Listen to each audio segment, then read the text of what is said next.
Welcome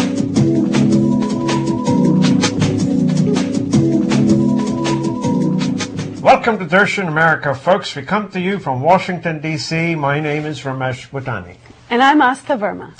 Well, the drama is over, and everyone's trying to figure it out who won. You know, is it the Democrats, is it the Republican, or is it the third party called Tea Party? Actually, it's the American public. We lost. Nobody won in this battle. I think we won. I really think this was a down payment. You know, Tea Party has been accused of many things. But one thing, you know, you have to go back as to how did the Tea Party came around. Tea Party came around because so many people were frustrated with the taxation. Let's face it, original Tea Party happened with England. You know, they were taking too many taxes from us, and we rebelled and we formed a new country. These guys formed a new party. And I want to tell you, in this country, 51% of the folks don't pay any taxes. Out of that, 10% of the people actually get earned income tax. In other words, they don't pay tax, but the government's so happy they're working, they give them 10% of the income tax. Now, the 10% of the 49% that pay tax, they pay 80% of the tax. Let's face it, it's screw up. You know, ExxonMobil, General Electric, they don't pay the highest rate, even though they make the highest money. I do. I have no loopholes, but these companies have. Mm-hmm. And I really think Congress needs to sit down, take out all those loopholes, treat everybody equal. All 100% of the people should pay tax, whether it's very little or very high, doesn't matter. But everybody should partake in the taxation and own your own country. This is my problem with what got passed. I mean, let's take your points one by one because I have lots to say on this subject.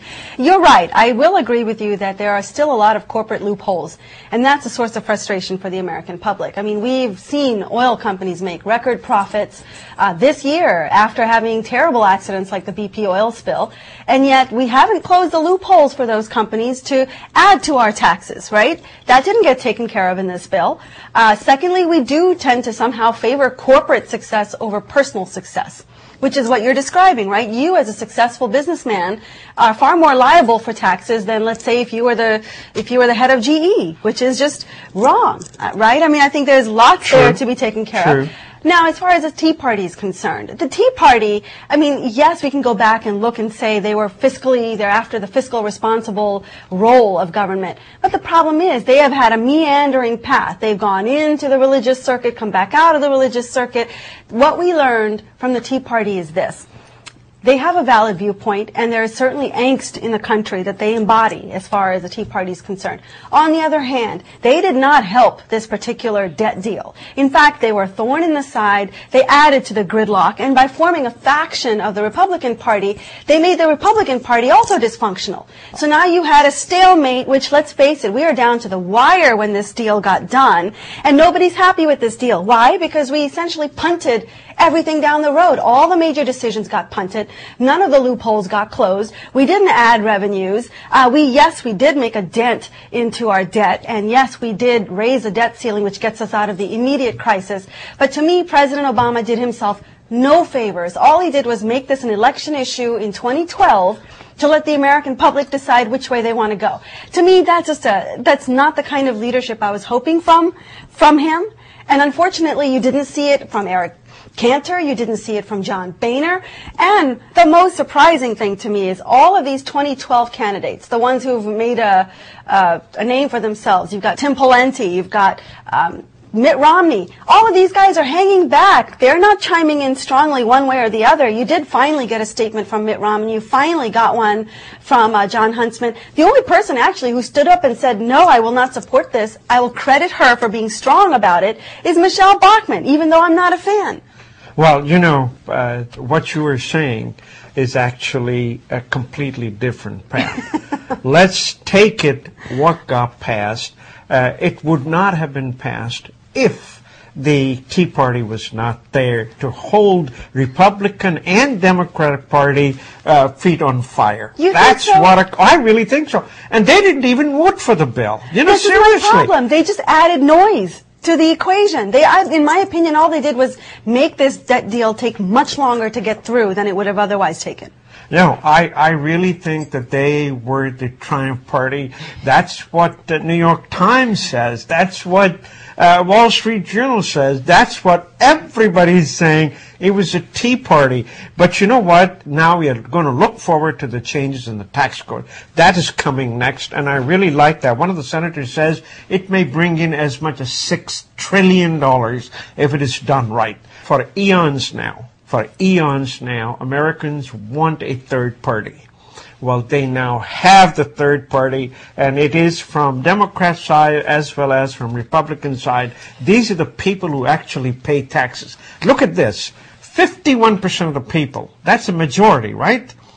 Who will they vote for? They'll always vote for freebies. You know, they want to free this, free that, free that, free that. So you always are going to have majority in there, and if people want to depend on their vote, shame on them, but at the same time, you know, hey, people like us, they're in minority, 49% of us that pay taxes. We just need to encourage those 49% to grow to 90%. I disagree with you, Ramesh. I think the 2012 election is going to prove that the Tea Party movement, while it was the big rage and it impacted so much of our politics these last 4 years, I don't think you're going to see a whole lot of support for the Tea Party into 2012 election, because I don't think the American public walked away with a very happy experience out of this with a three-party gridlock that we had. They learned a lot. We did learn a lot. We all learned so much about budget, and that was the greatest outcome of it all. Now everybody knows what deficit spending is. You know, I will say one thing that we got out of this whole mess is that the American public decided to actually voice themselves. And you saw it across Twitter, you saw it across Facebook. A lot of these social media, over the last several days, they've been expressing their anger at the government for taking so long, for not being decisive, for being politically motivated instead of helping the country. I think in 2012, what they're going to look for in terms of a candidate is not a talking head. They're going to look for someone who isn't ideologically aligned one way or the other. They're going to look for problem solvers. And if we do that, then I think we're headed in the right direction. You know, all of this debt talk aside, I read an opinion piece by Neil Kashkari in the Washington Post Outlook section, and he talks about the danger of the downgrade. You know, we all think